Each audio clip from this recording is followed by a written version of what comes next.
خزي خاون مړوي داغه د عدت ذکر دی پدې کې جاهلیت کی طریقه دا وا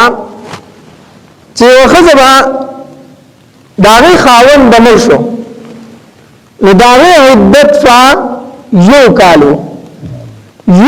په کوټه کې بند بناستوا او چې کال به پوره شو دروازې ته بیراويست او غشان به له پلاس کې ورکړو سپیا کا او چې سپه به مخه ته تیرې دی هغه به پیوشته د عدت په ختم شو جاهلیت یو ورسه مناکاره یو کال پر باندې ناستوا دی آیت مبارکو کې د عدت د متوفا عن هذا ذکر شو چې نه سلور میاشتې او نه سورځي دي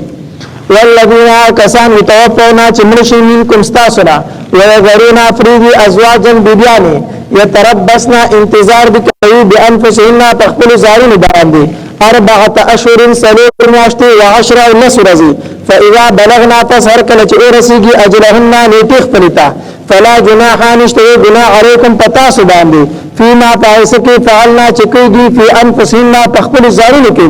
بالمعروف په طریقې سره والله یعنی نکاح کې بلځي والله تبارک وتعالى بما فیصلانی تعملون چې تاسو کوي خبير خبردار دی ولا جناح نشته گناہ علیکم پتا سو باندې فيما پایسکی عرضتم چې اشاره کوي تاسو به پاوی سره من خدمت النساء د کویدن د خزنا بیان د خطبه دی ولا جناح مسمانا یو خزتا خاون مل شو او بل سره اراده لري چې د سره نکاح وکړي نو په وخت د عدت کې به سره دا خبرې نه کوي و د عدت سره د نکاح ټول خبر سری حرام دي ترڅو په دا عدت پر شی لري دا سره د نکاح خبر حرام دي ها اشاره وتویل اشاره صراحتن ورته دا نو چې ستا عدت پر شی بغیر سره نکاح وکم اشارتن وتویل شي چې هغه پوه شي چې دا سره زما په نکاح کې څه لري رغبت لري ولا جناح نشته گناہ علیکم پتا سبانی پی ما پای سکے عرضتم چې اشاره کوي تاسو به پاوی سره من خدمت النساء د کویدن د خزنا او اکننتم یا پټوي فی انفسکم تزین خپلته علم الله فور الله تبارک وتعالى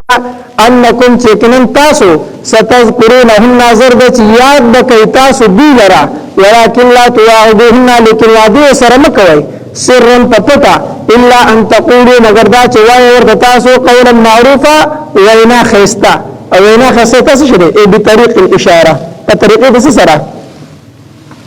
ولا تعزموا قسم کوي ور سره عقد النکاح د تړلې د نکاح حتا دربي پر يبلغ الكتاب چې ورسي عدت اجله نیټخ پلیتا چې سره میاشتې نسور زدي وعلموا فوش ان الله کې الله تبارک وتعالى يعلم فور ما تاسرانی فی انفسکم چې تزون استاسو کړي فاحذروا فاسورګه د الله تبارک وتعالى نا وعلموا فوش ان الله کې الله تبارک وتعالى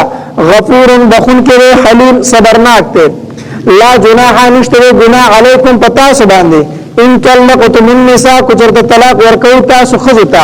ما لم تمسوهن چنی مسکړی تاسو غیره او تفرضوا لهن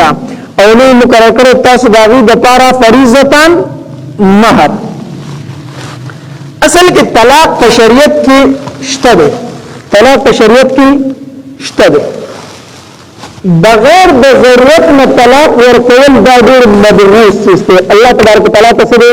نه خوښه بغیر د ضرورت طلاق ورکول دا مدروس څه دی الله په دې خطا کیږي خو په وخت د ضرورت کې مستحب دی بیا څنګه مستحب دی چې کله خزه د خاون حق نشي پوره کولای او خاون د خزه حق نشي پوره کولای دا صح ګناګار دي کنه خاون د خزه حق نه ادا کوي خزه د خاون حق نه ادا کوي بیا مستحب خبردار چې طلاق ورکړي چې ګناه نشي خلاص